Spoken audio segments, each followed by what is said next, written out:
You're wrong if you think cold calling doesn't work and prospects won't call you back. For example, simply follow this 3-step formula when leaving a cold call voice message.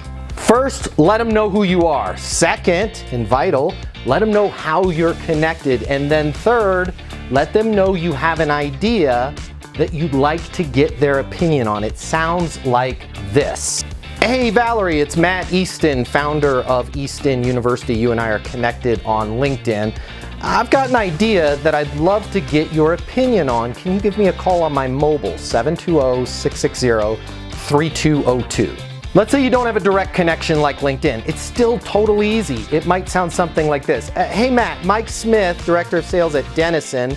I manage all of our business in Denver, Colorado, and I've got an idea that I'd love to get your opinion on. Could you give me a buzz on my mobile, 720-660-3202? Now please, don't ruin my reputation on this. When they call you back, have an insight, have an idea, deliver some value to them other than just a sales pitch. Because I guarantee you this, if you go back and listen to these 3 steps again and start leaving these voicemails, they will call you back. My name's Matt Easton. Consider giving me a follow, or head over to eastonuniversity.com for more exclusive content and live coaching from me.